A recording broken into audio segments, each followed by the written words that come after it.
my board up? Is the sound? Hold on.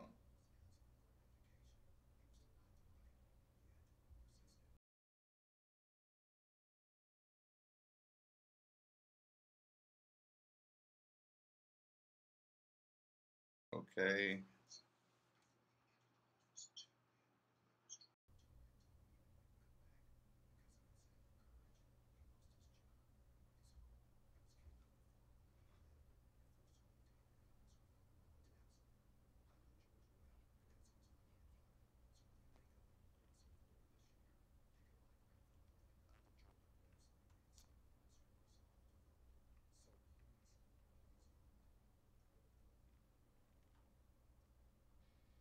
This is Marcus Mason. You're That's listening good. to 93.9 The Ville from the OPC Services Studio.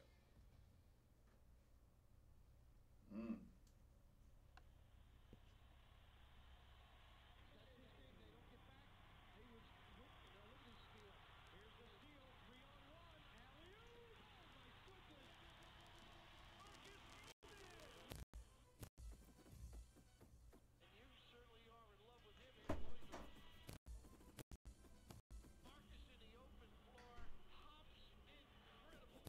Thank you so much. Appreciate it.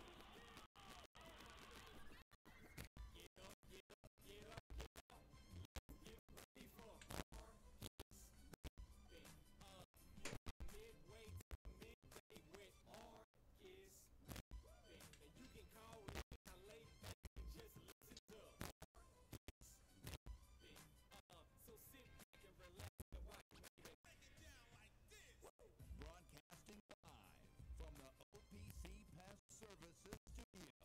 Time for Middays with Marcus Mason on 93.9 The Ville. Now, here's Marcus Mason and Steve Rummage.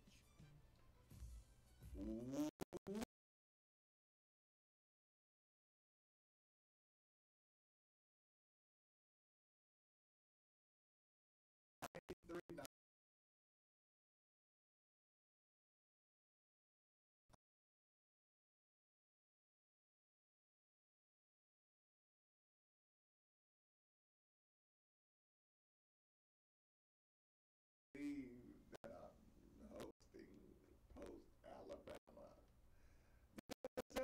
Rogers in the house, in the booth. What's up? I thought I'd see Steve. I thought that Steve would be excited to. You know, we hear a little bit of "We want Steve, we want Steve." Should we? Yeah, just give me just throw him a little, throw him a little.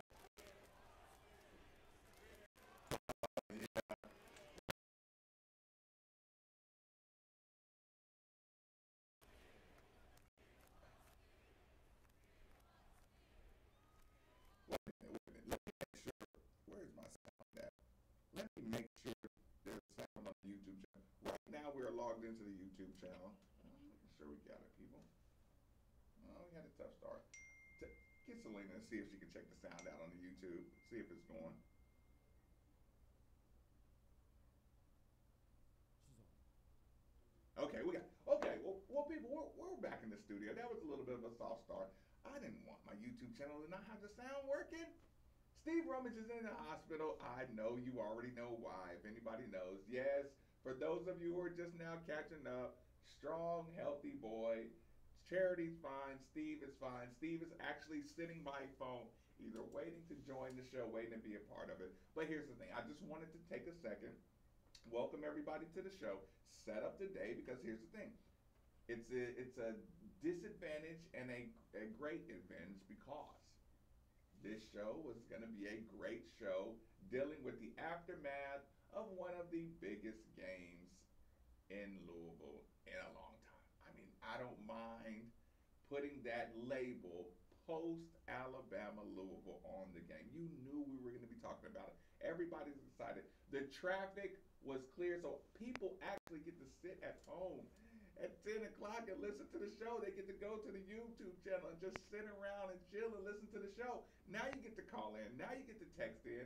Now we get to have a full day's worth of conversation But since Brian never gets a chance to really get on the microphone, Brian, we'll let you open the floodgates that is University of Louisville versus Alabama.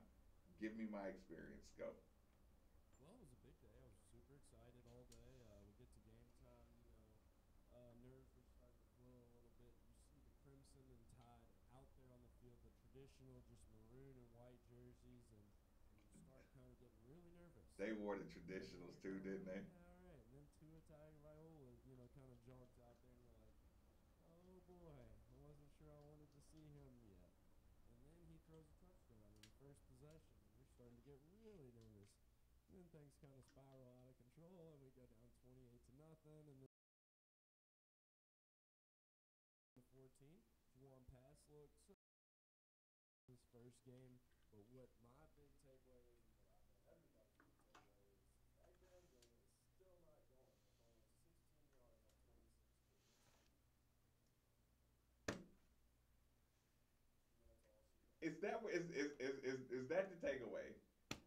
The ground game, That's the takeaway. the ground game. He rushed 26 times for 16 yards.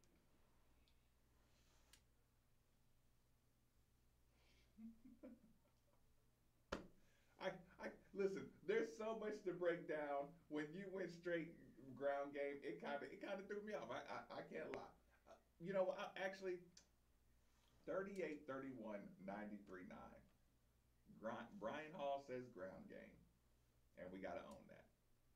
I say score, and we gotta own that. I say personnel has to get figured out. You gotta own that. But I still say Alabama, you gotta own that. I didn't think you weren't in a real good position to go ground game. Is that him waiting to jump on right now? Oh, okay. Well, people, we're gonna, like I said, we're gonna have Steve Rummage. He's itching to get in. I told him I would open up the show, and the moment he's ready, go ahead and call in. The phone lines are back there blowing up. People, I can set that up. Hold on, let me make sure. Sorry, people. Everything just has to be set up nice and smooth. Is Steve on one? Steve Rummage, what's going on, man? Let's just get right into it.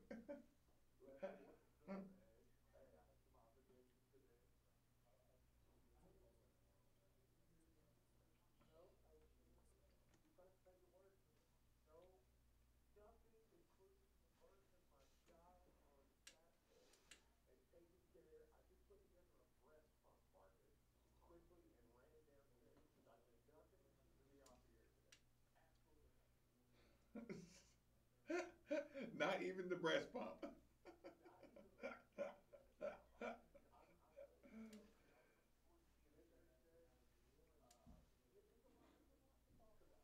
Let me just ask this. Are you in a comfortable situation right now? You're not going to have people walking by you staring at you like a psychopath or anything. Just make sure you're nice and comfortable before we get started.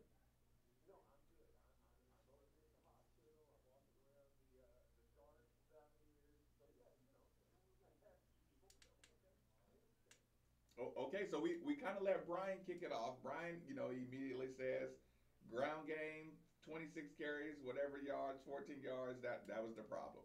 Where do you start? I'll give you a chance to go back.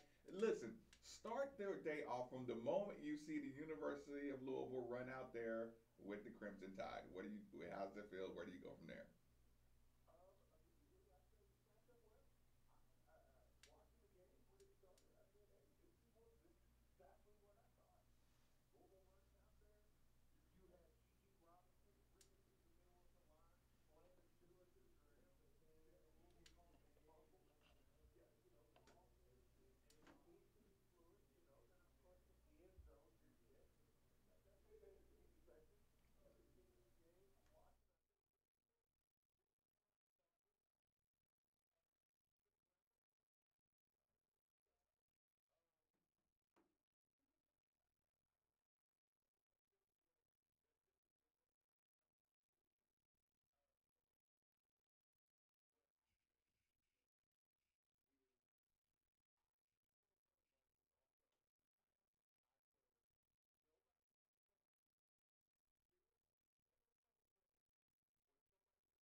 There wasn't a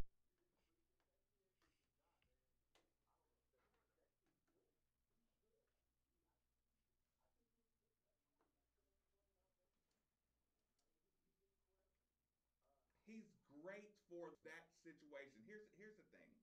They have good blocking most of the time, right? When someone gets to Alabama's quarterback, they've never had a quarterback who can really like do an athletic side swiping move and still throw the ball downfield. That's what's dangerous.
So so you just knew he was ready to go.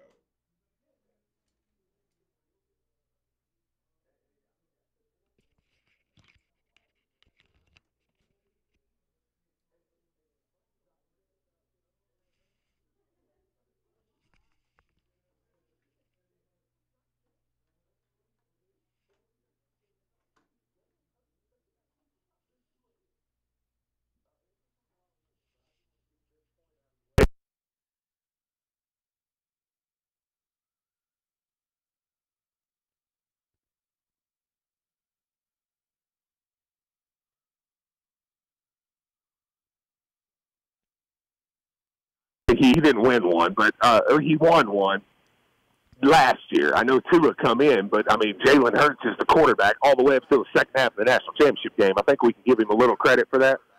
I mean, this kid, Jalen Hurts, is starting most places in America, and it's not even close. Tua is much better. I'm telling you, Tua is the best quarterback in the country. Let me do this. Let me be a little a devil's advocate just to start us off because listen, Tua wasn't that great. Louisville's defense was just bad. No, I totally disagree.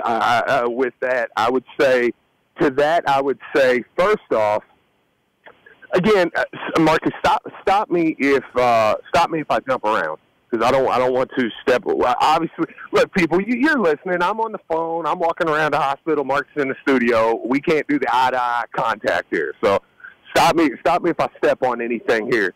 My reaction to that would be absolutely not. Louisville, period. I think most everybody.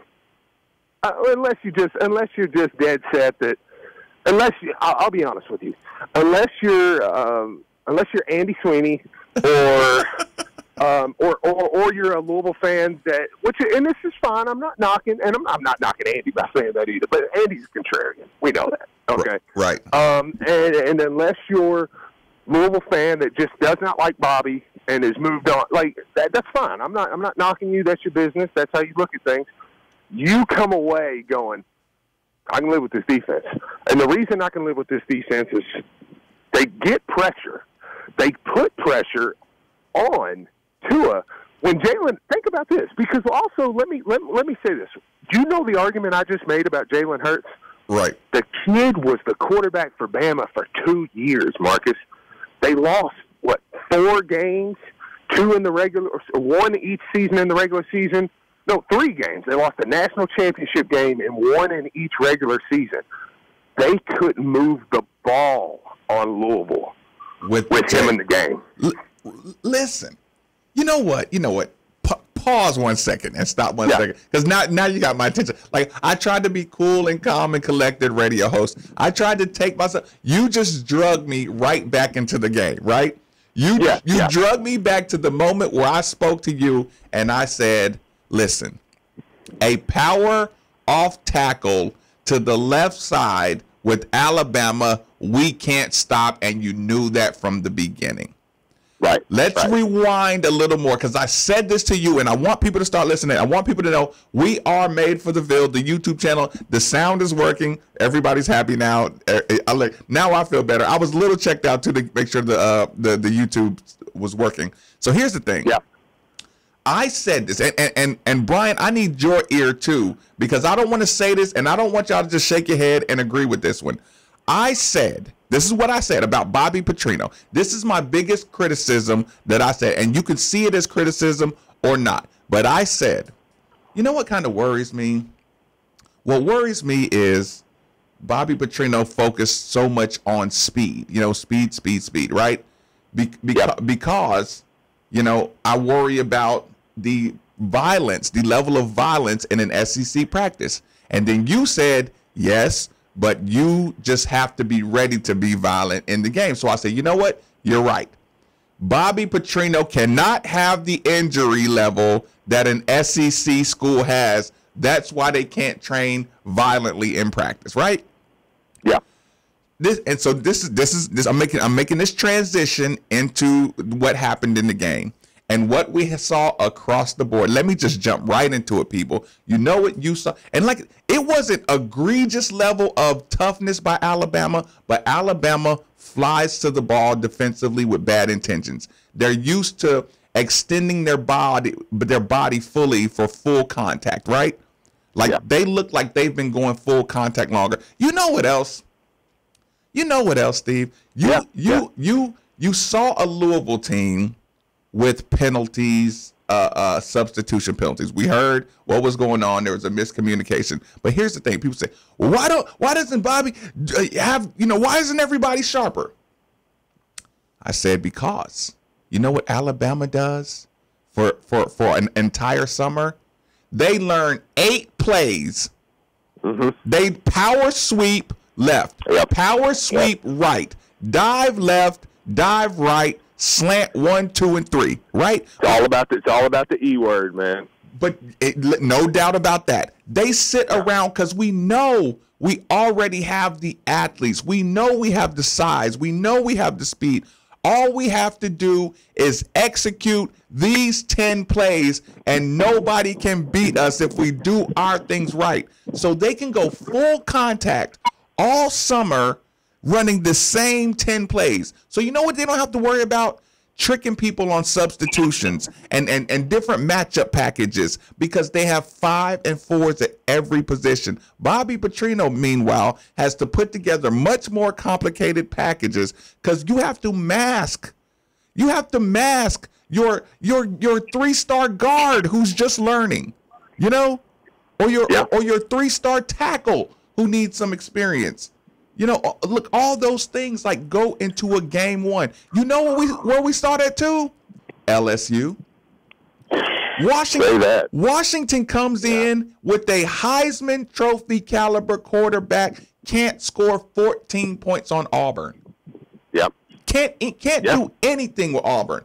Miami is number 9 in the country. LSU is 17. I spent a 30-minute episode of the show trying to tell everybody, go look at an LSU practice in the summer. You think Bobby Petrino has the bodies to be that violent all summer? Yeah, you just don't. No, you to the point. I mean, of course I know I'm going to get a few eye rolls on this one. Miami looked more helpless against LSU. I don't care what the score was. Miami did not look. The Miami Hurricanes did not look like they even stacked up. Now it's a top 10 football team, Marcus. Right. Listen, and you remember I said it. I said if you take off the colors that were Miami, right, great point, and maybe take off the dreadlocks, Miami was a small, fast team, right? That's all they were. They weren't big. Listen, and you know what makes it worse? I'll take your point and double up on it. Miami looked even more helpless because LSU kept running up the middle. At least Alabama's offense was being creative. Well, not just creative. I mean, we're learning that Alabama is putting together. I mean, we learned the fear of when you play Alabama. The fear is, well, maybe they just got. I know they lost a lot, but man, maybe they addition by subtraction. Yeah, that was the case. They have more weapons than they've ever had. I don't see how anybody beats them. That's beside the point. But yes, to your credit, or to your point, LSU did nothing yesterday. LSU they ran the football. They ran 3 plays all night.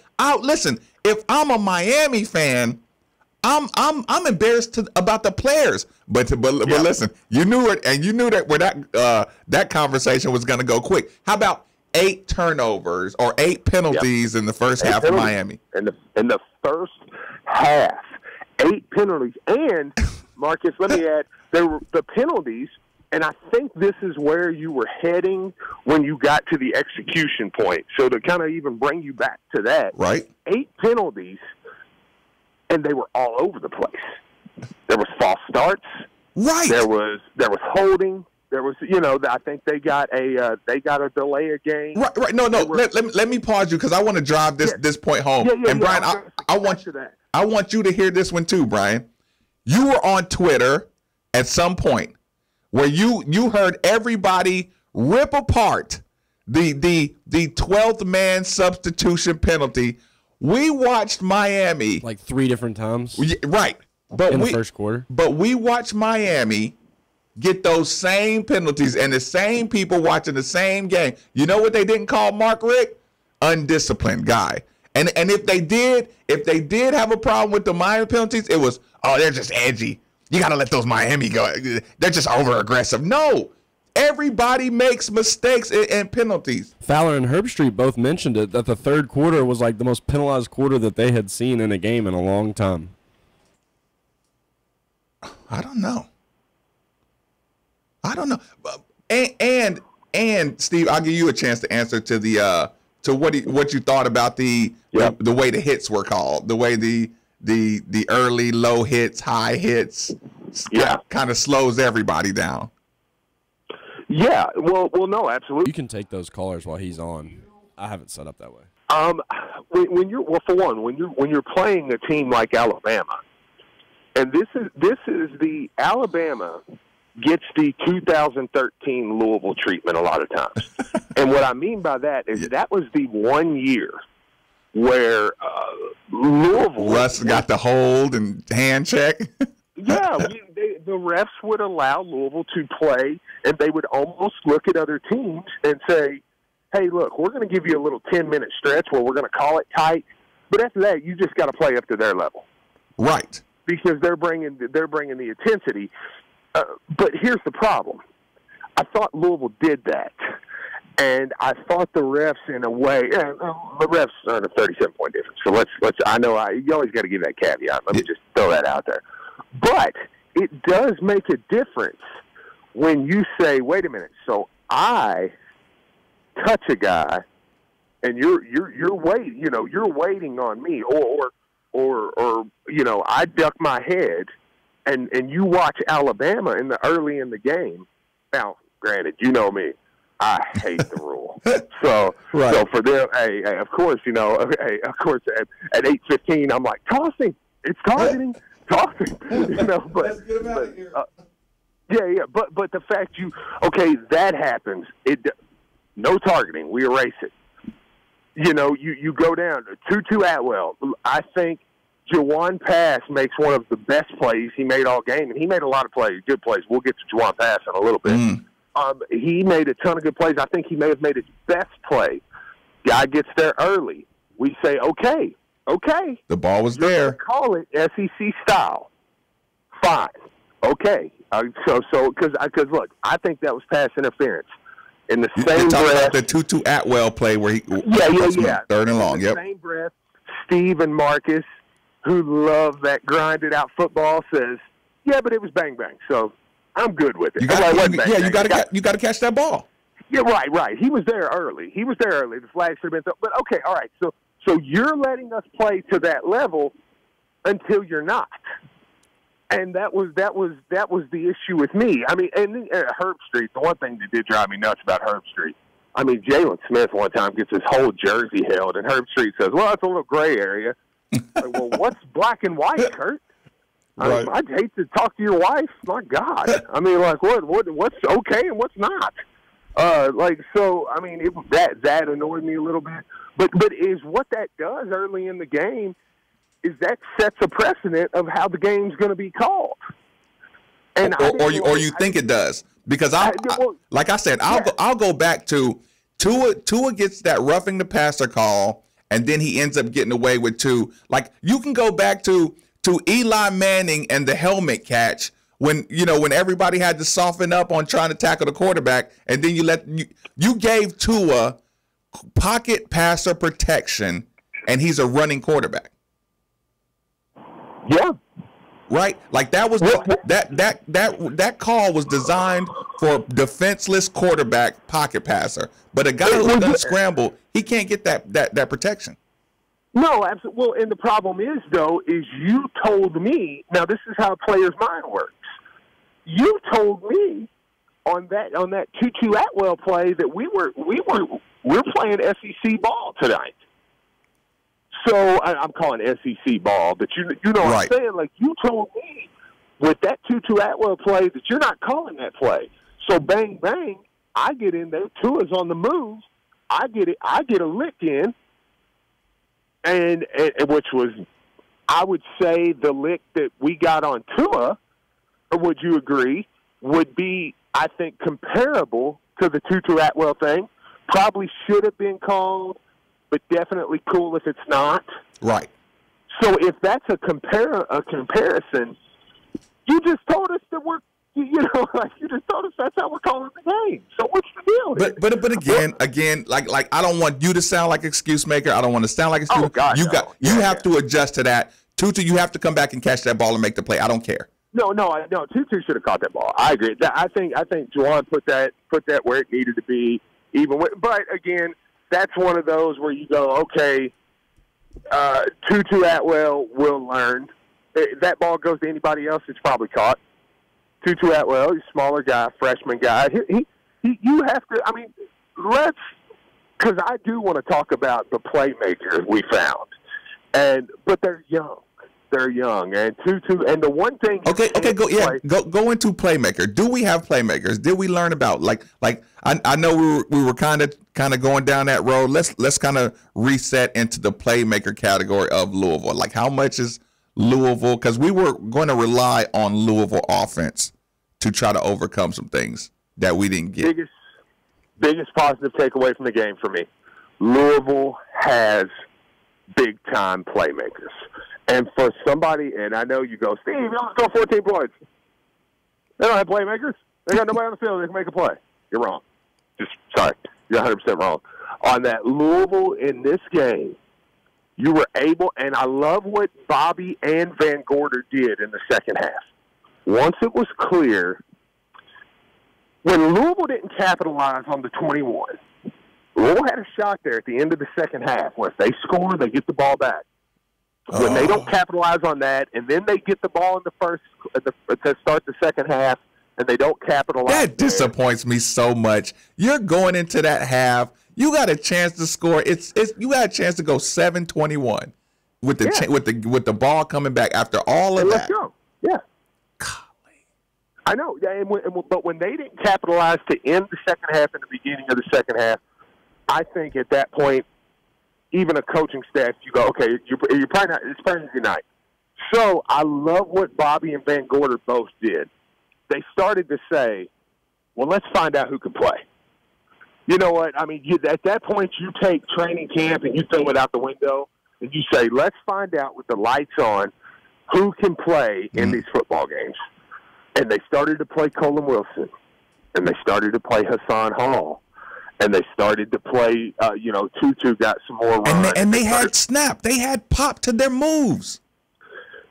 I'm going to tell you right now how you can watch a football game, and you want to find out who can ball, you watch who the All-Americans, you watch who Raekwon Davis sticks a hand out and picks up. You want to see who can ball in a football game. You watch who the other side of the ball taps on the helmet, who they grab. And I'm going to tell you who they grabbed. They grabbed Jawan Pass. Every time. They grab every time. They grabbed almost to a point where I was mad at my offensive line. I know. I agree. No. That's 100%. No. I don't need you showing respect for my quarterback. That's my quarterback. Offensive line, by the way, I thought played good. We'll get to that. But they helped Hassan Hall up. They said, "Hey, dude, you got game." Like, yeah, because they know your opponent knows when they barely tackle you. Like they know that you were accelerating and you were one step away from them getting put on the bench. And a lot of these guys play together. They're from the South. They all play in the same. I mean, you've had guys, Marcus. I know right now off the top of your head, you could go. I could say, "Hey, Marcus, you know what I'm saying?" Like when you play against a guy, he ended up not really going to the top tier, but you would go back and say, "That's one of the toughest kids I ever played against." Right. Like everybody can just right off the top of their head, this guy. But they help Hassan Hall up, Colin Wilson. You say, dude, Louisville's got some playmakers, man. Louisville has some playmakers on this team. Now this is where I want to get to, though. Going forward, because I'm not going to be all. I think we would be doing everybody a disservice to just be completely positive. I mean, you got busted 51-14. I mean, you can't just say everything's good. Here's where I get with that, though. Bobby, I'm watching. Are we going to go to the playmakers? Are we going to go to the playmakers? Or are we going to David Padgett it? Are we going to run? I'm not going to step on you. I'm not going to step on you. I was going to say, you're going to have to explain that a little clearer to people. I know. I'm not going to totally step on you, but, like, are we going to just ride? Because if it was a first game thing, and if you tell me for game one, we're going to go, I think Trey Smith is the best blocker for game one. I trust my guys in game one, then I'm fine with that. But game one's over. So are we going to go to these playmakers? Because, and I think we will. Feed the studs. That's always been Bobby's mantra. So, but who's like? We're gonna have to decide: are we talking about established studs or studs with a bigger upside? I tell you what, Steve. Let me grab these phone lines really quick while we got you on here. Yeah. I'll go. Todd, thanks for joining us on 93.9, my man. Fire away. Morning, y'all. First of all, I want to say congratulations, Steve. You and Charity. I went on your Facebook page, man. Y'all got a handsome son. Thank you so much. I appreciate that, man. Well, secondly, when I was in school, I played football in Jefferson County, and my coach told me, he said, we had a guy on the team that was a lot of mouth. And he told me, he says, you don't do that. He said, you prove it on the field. My problem with the game yesterday, we had 3 substitution penalties on offense, 1 on defense. We had, it looked like there was discipline that wasn't there. Now, granted, you're playing the defending national champion, but I'm sitting here, and did you hear what Nick Saban said at the end of the game? He says, well, these things would cost us if we were playing a good team late in the game. That was a slap because of what Coach Petrino, of what Vince Tyree, and what Dez and the guys had said. I want us to be confident to be able to go out and play the game without having to go beforehand and try to pump yourself up. Do your talking on the field. And the last thing I'm going to say is I think the team is going to do well. We just went against a monster on the first. From now on, except for maybe Clemson, I think Louisville's got the playmakers and all like that to be able to have a really good season. Yeah. Todd, I appreciate the call. Appreciate it, man. Steve, I'll give you that one. Well, of course, of course, for me, I say no, stay confident. Because I just don't think that, I would agree with Todd if I thought that the Louisville players were saying things. Yeah, that was like, hey, to heck with Alabama. We're the team. Right. I don't think Louisville players said anything like that. And I don't think Alabama really took it that way. Honestly, I don't. I think they used it as a little bit, but there was no chippiness out there. There was no, and I'm even talking at the beginning of the game. Right. There was no, yeah, dude, hey, you think you're going to beat me up? I think we'll beat you up. Let's go. We'll find out. I don't think that Louisville said anything. So that part I don't really agree with. I agree with what he said at the end, though. I do think, and this goes back to what we were just talking about, I think you saw enough on Saturday night that said if we're willing to say, I'm not just going to go with said guy because he's the experienced guy. I'm going to put the playmakers out there. I think Louisville has the upcoming schedule where that is doable. Right. Okay, look, I'm not going to sugarcoat it. What do you want me to sugarcoat? I don't think I don't know that I would start Trey Smith at running back again. Right. That's me. And I'm not in love with what I saw out of Jalen Smith offensively. So, I mean, those. So, I mean, I would rather just say it like that than to keep saying, well, experienced guys and this and that. Look, here, this is what I'm talking about. Right. Call it there. Here. I'm gonna get to these phone lines. Listen, I'm gonna go back to that point, but let me get a chance to clear out the phone lines. Lawrence, thanks for joining us on 939. Fire away. Lawrence, you there?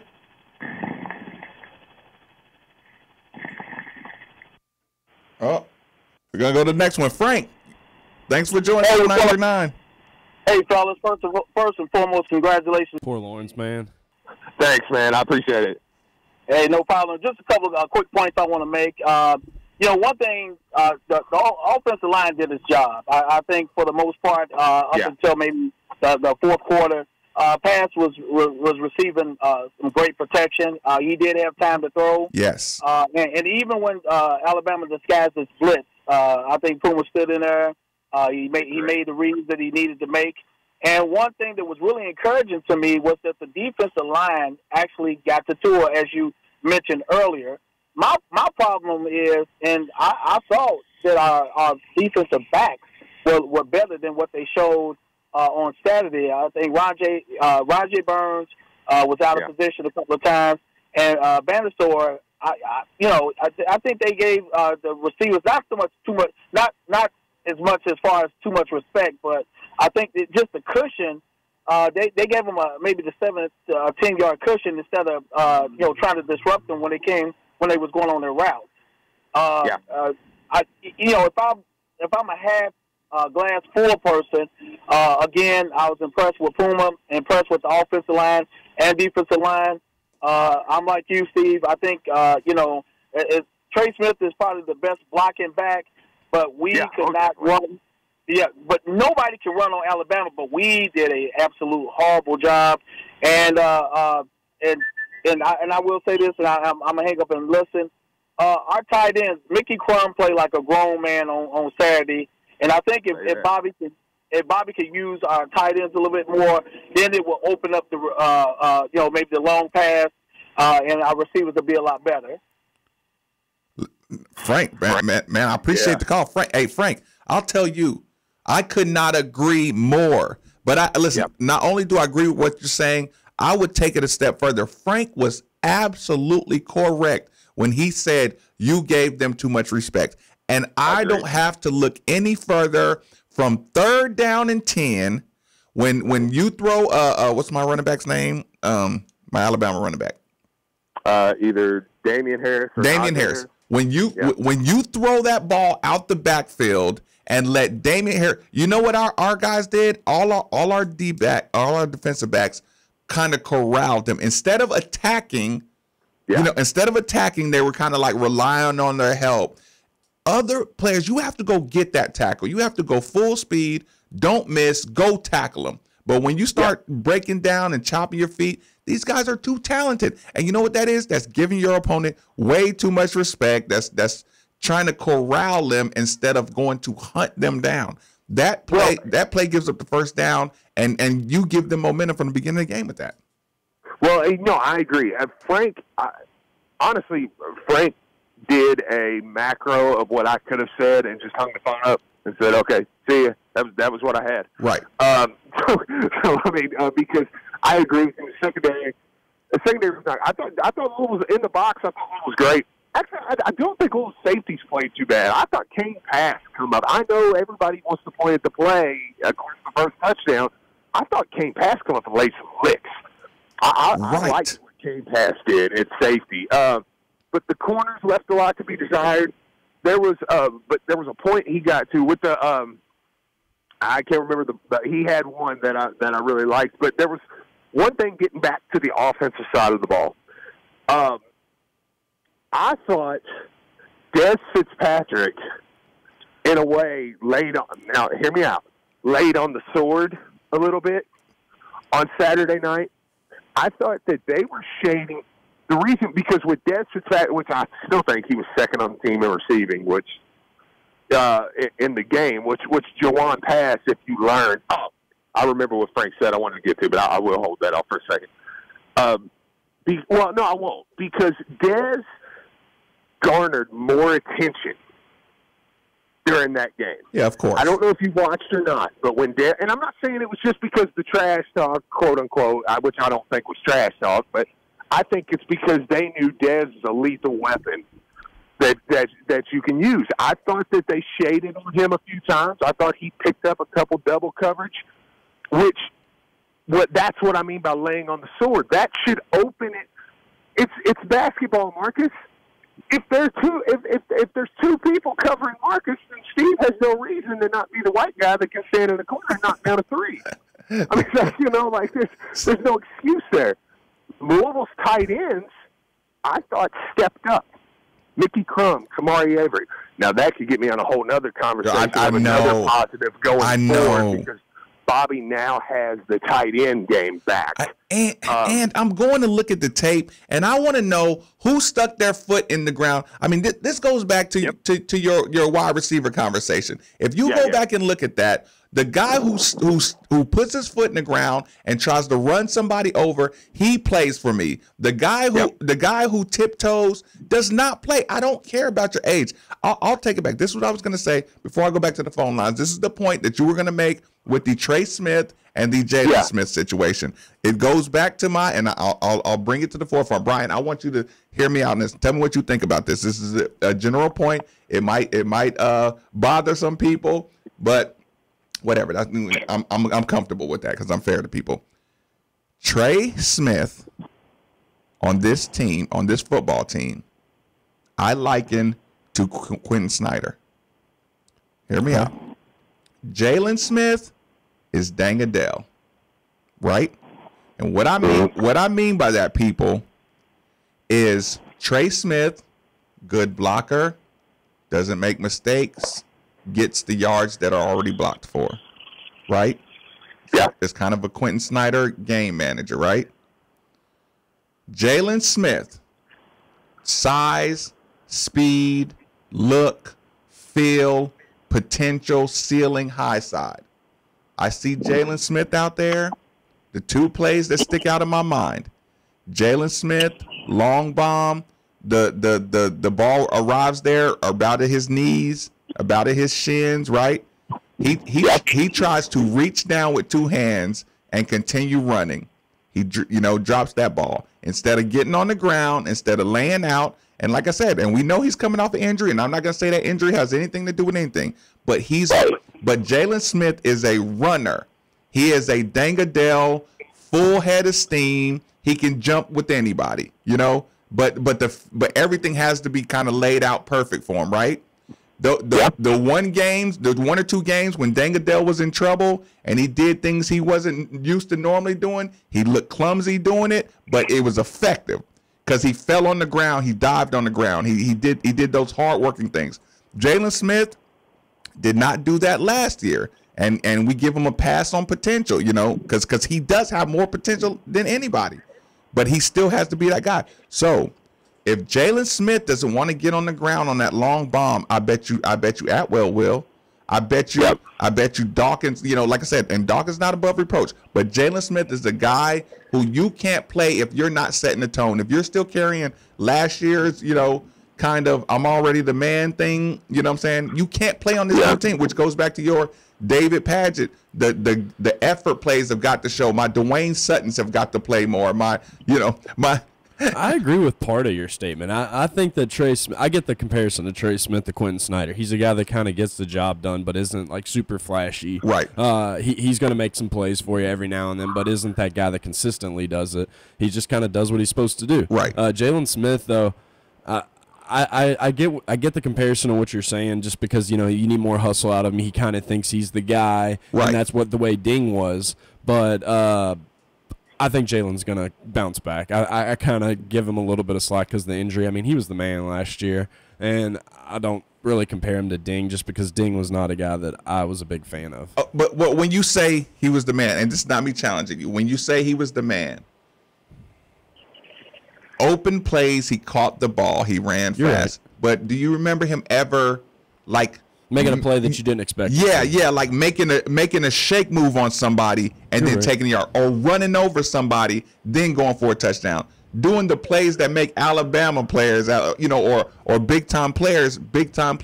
Like Bobby can draw up something to get you open, and if you catch the ball when you're open, you're doing your job. But sometimes in these big games, Bobby gets you in front of somebody in position to make a play, and if you can't make that play, it's like. That's where you start peeking out. Seth Dawkins made a couple plays. He absolutely. The one that he broke almost for a touchdown. But yeah, no, I agree with your Jalen Smith, I guess.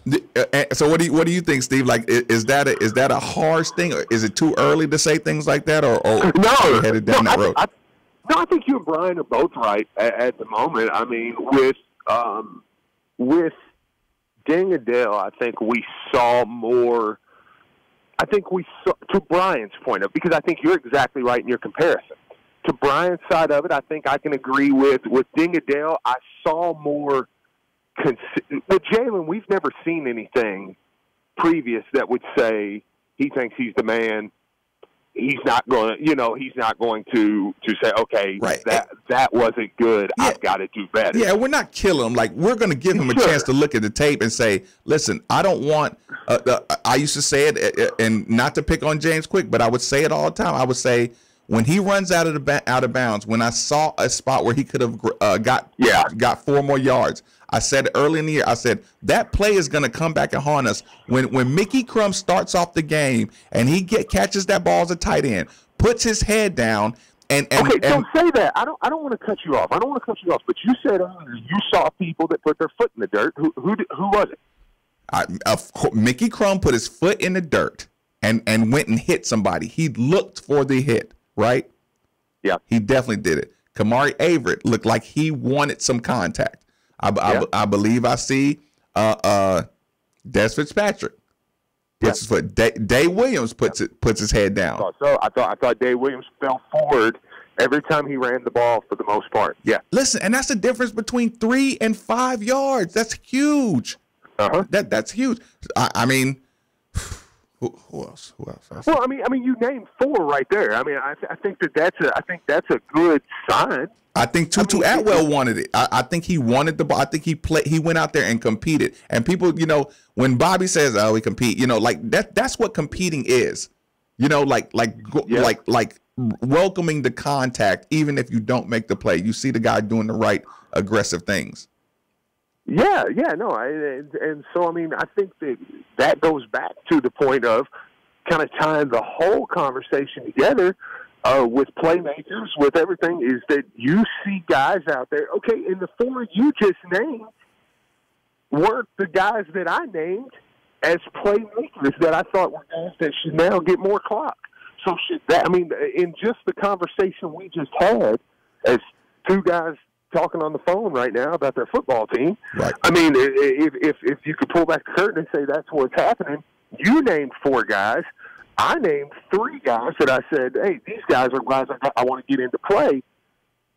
And that's not taking Trey or Jalen out of the equation. I think you feel like that this little team has playmakers, and Marcus, not only do they have playmakers, but they got a leader on offense.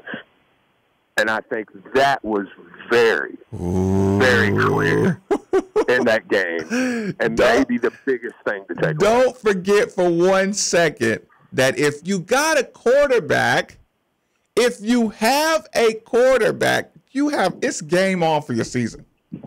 Yeah. That's just the bottom line. If you got a quarterback, if it takes you getting washed by Alabama to realize this dude's a gamer, right? Juwan can play. Think about this. Think about this. What you just did, barring injury, you've assured yourself to be able to get any offensive players for the next season. You know what I'm saying?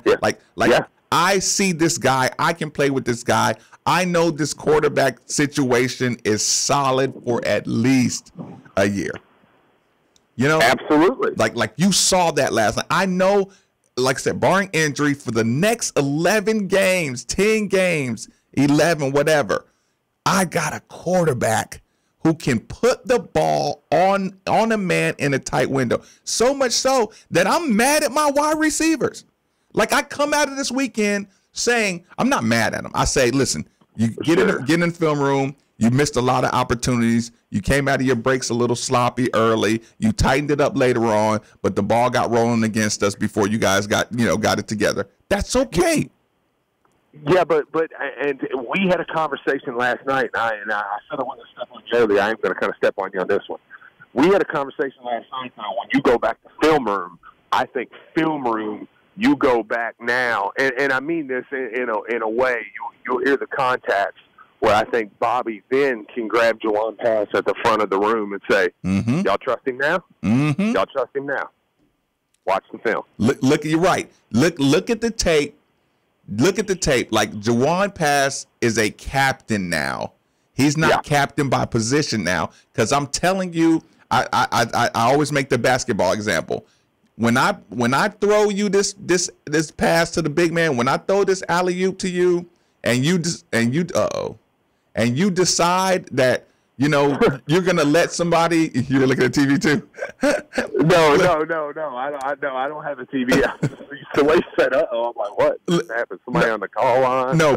Point being, if I throw you a pass and you don't hold off your man and let somebody intercept it, I'm not throwing that pass to you anymore. I don't trust you the same way. Yeah. Everybody, like a quarterback who throws his guy open, like Juwan Pass did, he made sure his guys weren't going to get hurt, right? Yeah. So he had the ball waiting. If I throw that ball, it'll be there waiting on you. Now, and he made it easier, which is something I think was big. I was big on in the summer too. He takes the ball off. Lamar a lot of times, which is typical. I mean, for a runner, a lot of times is he fires the ball in there 100%. Now you say, I agree with you. You say, hey, he won't get you killed. I also say, hey, trust him that the ball is going to be coming at the appropriate amount of speed comparable to the route you're running. The ball he threw to Trey Smith, that ball he did against Alabama. He was comfortable enough to lob that ball soft. I mean, that was like, you ever seen Little Giants with the toilet paper roll? Of course, right. It's just, I mean, like, he put so much touch. A couple of those underneath routes, he didn't fire in there. He handed it in there. It was almost like a 7-yard handoff, like the opening play to Mickey Crum. I don't need to throw this ball hard, Mickey. It's coming. It's coming. And he was able to protect himself. Well, is what you do. Yeah, that's where I wanted to wrap it around to. Because Marcus, if you're a quarterback and I'm rolling out and I play tight end, so I ran that little release route a lot. If you fire that ball in there, I'm to assume you see what's behind me. Right. So you're firing that ball in there because I'm about to get rocked. And the way he would just put it on there said it was Jawan throwing the ball saying, Mickey, nobody's here, buddy. Here you go. Right, hey, right. Take it and go. Lamar takes that extra 2 or 3 steps and delivers it, gives that cornerback a little time to close in. You know, like that second of, like, both of them are complete passes, but one has a second to protect himself and the other one doesn't. As soon as the play was diagnosed, Jawan Pass had that ball out and your playmaker is ready to run. But and we got to admit, there's a game time adjustment, a seasonal adjustment between last year. You know, Lamar might throw this, I might not know what's behind me, and Jawan has it out, and I turn around and I'm almost shocked how much room I got to run. And back to your point, I don't want to let that go. That out of the backfield, 3rd and short, you know, it's 3rd and 3. You get Trey Smith isolated. You lob a perfect pass over, and when Bobby Petrino designs that play, that's a touchdown. That's just a flat out touch. Do you realize that if whoever comes out of that backfield, let's say you have Jeremy Smith. Jeremy Smith catches that ball over the lob. That's a touchdown, and Bobby's a genius. And Alabama, look out. Well, and not only that. I mean, Herbst and Fowler were talking even in the college game day. They were like, and the reason they were is because, look, they're privy to a lot of information going in. They are allowed to watch walkthroughs, and because they sign a confidentiality, right. You know, I mean, so they're allowed to, and they were talking, you know, about the wheel routes and the different things. They knew. I think even great football minds said, yeah, he's going to dial this one up. He's going to get Bama on this one.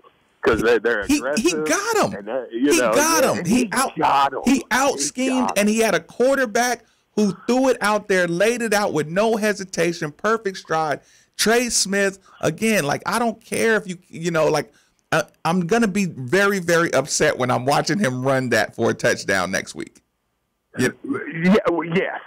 But I think the big picture point we're trying to make is the team, the fan base, and the coaches. I think we all are in perfect harmony and say, we got a quarterback. You got a quarterback. We got a real good one. Listen, you got a quarterback, and you're in the process of identifying who has what. We missed Lawrence earlier. Let me run back to these phone lines. Lawrence, thanks for joining us, man. Fire away. What's up, guys? Sorry about that. It's cool. You know, before that game started, I was happy to see what Bobby's going to do with Colin Wilson in that game. Because I waited all year long just to see this boy play. Because to me, he's my Le'Veon Bell type of running back to me. Yeah. Because when I saw Trey Smith drop that ball, I'm like, man, if that was Colin Wilson, he would have caught that ball probably to the house. Because he's that type of back to me. And I was more upset that Bobby didn't run more plays for Colin Wilson in that game than, like, I kept on seeing Trey Smith, Dave Williams getting more plays than Colin Wilson. Like, to me, if Colin Wilson ain't starting, we got a problem. I don't hate it.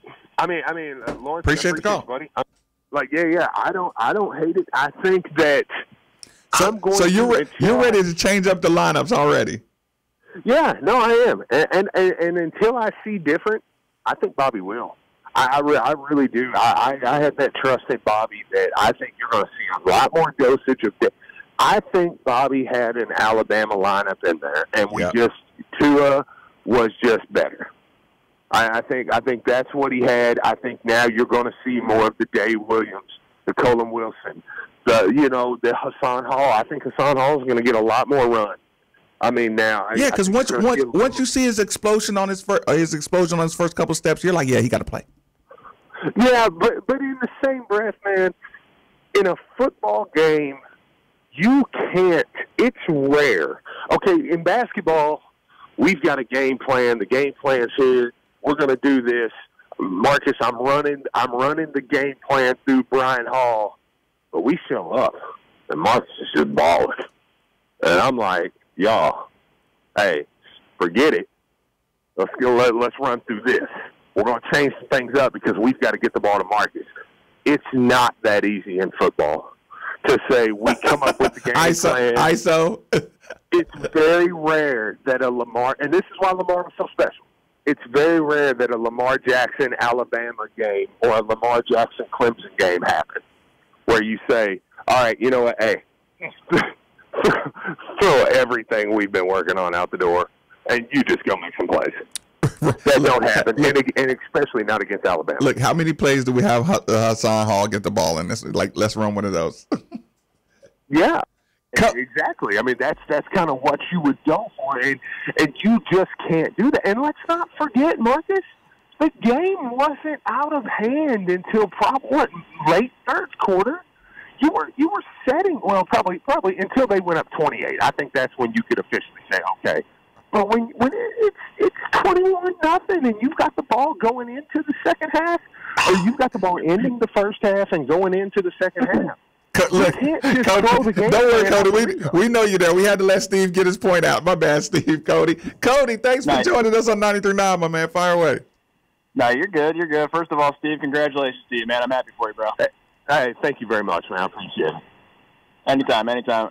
It's weird, man. I saw, believe it or not, a lot of good things on that day. I mean, we got destroyed, but I thought the O-line did a pretty good job at protecting Jawan. And even when Jawan got pressure, I was really excited to see some of the smart decision-making that he made. I thought that was pretty encouraging. Right out of the gate, I think Brian Van Gorder was the right hire. I think this defense can come together. I don't know if it'll be like top 15 or whatever, but, it just looks super aggressive. They look like they're playing hard. It's just we got them to the third downs. It's just Tua's decision-making and his accuracy. They got their receivers involved right out of the gate, and it was, I don't know. I just hate how people think that us saying some smack talk was going to, change the outcome. Bottom line, they were going to do what they were going to do. I thought what killed us more than anything was obviously the 4 illegal substitutions. I thought that could have at least gotten us maybe 2 more touchdowns. We still would have gotten beat, but, we could say we put up 28 points on Alabama. And and also, I don't know if you guys talked about this. Did you see how many low snaps there were? Yes, he did. Listen, that's big. Another big compliment to Jawan Pass. He handled a ton of low snaps the entire time. Right. He probably couldn't get in that good of a rhythm, which that's scary. I think he's going to be great. I think the next game, we just need to demolish the next 2 teams and just tighten a few things up, and hopefully by the time we go into Florida State, they'll be a top 20, top 15 team, and if we can get a win out of that, we're going to have a heck of a season. But, just fix the low snaps and quit shooting ourselves in the foot. I think that we could still win 10 games. I'm optimistic. It's rough to see us get beat like that, but I think that this is going to be the wake-up call Bobby needs, what we need to do to get to that elite level. But, hey, thank you guys for taking my call. Y'all have a great day. Listen, appreciate it. Appreciate it, Cody. And to Cody's point, the low snaps were an issue, but that was Cole Bentley's only issue at center. So that's a good thing. Right. That's a good thing. Think about that. Think about that. He handled and I'm agreeing with Cody. Right. Yeah. He handled an entire full game load of Alabama defensive line, and you had some low snaps. Yeah. Puma handled them great. You know what you even noticed? He wasn't dropping his eyes even handling the snaps. He was handling them clean, spinning the ball, had it in position to throw, quick release plays. You have 4 procedural penalties. We understand what the procedural penalties was about, right? Yes. We found out what that was. Well, he had an explanation. Now, whether you like the explanation or not, at least he had an explanation. Right. That was good for me. Right. Okay. So that happens, and everybody points to that like it's a huge sloppy half. But when you look at the half, they weren't missing their blocks. They weren't having breakdowns. They weren't leaving a guy running wide open defensively. It was a clean football game. It was a regular season cleanliness of football games if you take away 4 procedural penalties that have an excuse. Maybe you should have figured it out 1 procedural play sooner. But if that's, I mean, no, nobody's trying to. We're not. Look, nobody is trying to diminish that for the penalty. I think three were substitution and one was a false start. Yeah, sure. One's too many. Like nobody's trying to. We haven't taken one break, and it's an hour and 10 minutes in. Goes back to the Miami point. What would you rather be? I don't think Louisville looks that undisciplined, even though, and that's where I go back to the locally a lot of times. Louisville wears the undisciplined tag when it's like, no, I'll take that all day. Then have dudes flying around here holding 4 or 5 times a game. You're getting constant offsides. You're getting constant false starts. Like, dude, y'all look scared. Louisville didn't look scared. If Louisville looked anything, it looked like Louisville had guys on the bench that wanted to play. Let me take this one quick call before Brian kills me. Cool guy, Don, thanks for joining us on 939. Fire away, my man. What's up, guys? Congratulations, Steve, on the baby boy. And I just want to officially say, now we can talk some real football. We got a game up under our belt. I'm ready to go. I got a lot of respect for Alabama after that game. Yep. When you look at that score, you know, I thought when you look at that score, I would have thought that we would have got physically dominated as a team, and that didn't happen. It didn't happen like one of that LSU bowl games or even Mississippi State. I got respect for Brian Van Gorder. That was a definite upgrade. He put a lot of pressure out there, and the guys was in a position to make a play. I think Russ Geist at the end of the game showed me something. They got him for a little tic-tac call, but he was right there, and he wasn't right there like last year and didn't react to the ball and make a play. He reacted. He went for the ball. He got a flag. Right. He didn't get burnt down on that right. play. That's I thought a fact. that was great. No. John Grenard, we was getting pressure on these guys, and the guy who we thought we couldn't lose, just like last year, second series, he's gone. These guys kept playing. It's D-line that we just thumbed together in a short amount of time to get ready. We got some players on that D-line, because if we didn't, it would have showed last night. The O-line looked good, and I think the wide receivers and running backs, we're going to see more from them as the weeks progress. We got some talent right there. The substitutions and the special teams mistakes that we made, it was first game jitters.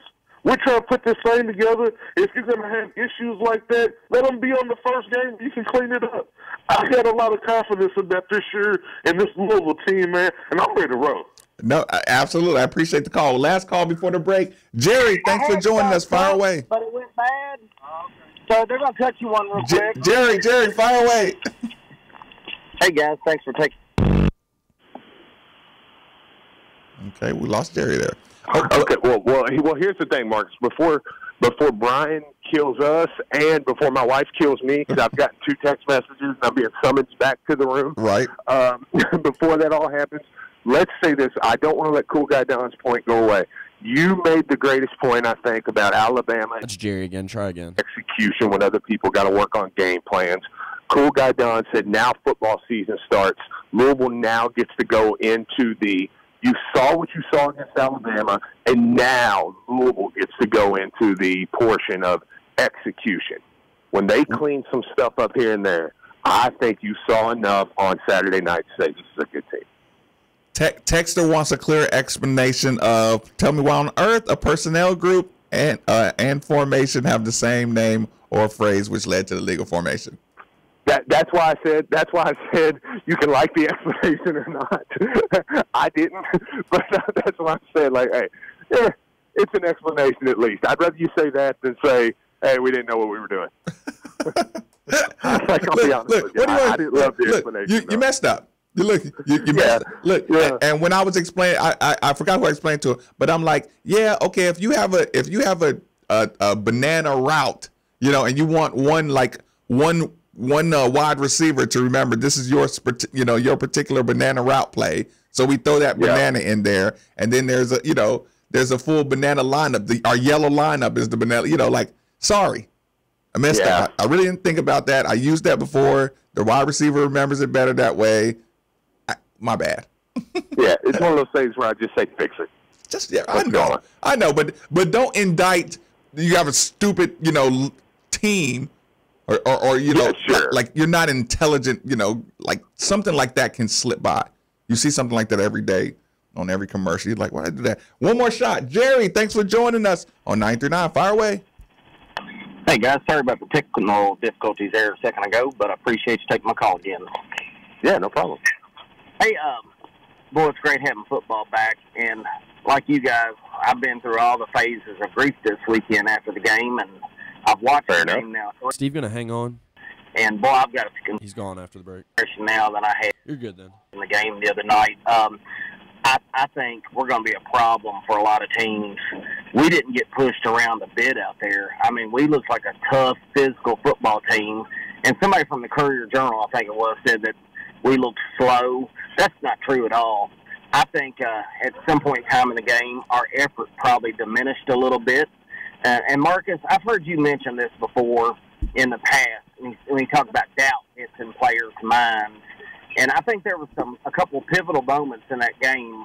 I think offensively, when Trey Smith dropped that pass on the sideline, and that was going to be a huge play. That may have even been a touchdown. Or at least going to be a big play and a first down. It's going to keep that momentum going. And when he dropped that, I think it hurt our offense just a little. And then defensively, when that scoop and score got called back, that D. Smith picked up, I think that got in the minds of our defensive players just a little bit from that point on. And but otherwise, really like this team, like what I saw. We're going to be a problem, and I just don't think we were ready. And this is not a knock on the coaching staff. I just don't think our young team was quite ready for that stage on that night. 3 weeks from now, it may have been a different outcome in that game. I'm not saying we'd have won, but we'd have had a better performance overall. But we're going to be good. Thank you, guys. Oh, I totally appreciate the call. No, I agree with a lot of things. Look, before I get off here, I do want to say look, this is radio. I'm in the hospital. But we do appreciate everybody. We got a lot of messages and everything, and we appreciate everybody reaching out. Everything's good, and ready to go. I don't want to say this on air, but I probably will. That's fine. Say it. Are you going to be able to handle this, baby, Steve? I think so. I think I'm going to be. I'm currently in here right now. You bounce all over the wall, Steve. I know, and he came just in perfect time for football season. So I watched I was able to watch the second half with him, and it's been good, man. So yeah, I think I'll be okay. He starts his first training session. His first training session next week. So he should be ready to go. 22 inches long. I mean, so we got a good start on life, and I think everything's going to be good, man. All the advantages. All right, Steve. I'll be talking to you soon. All right. Get out of here. Yeah. People,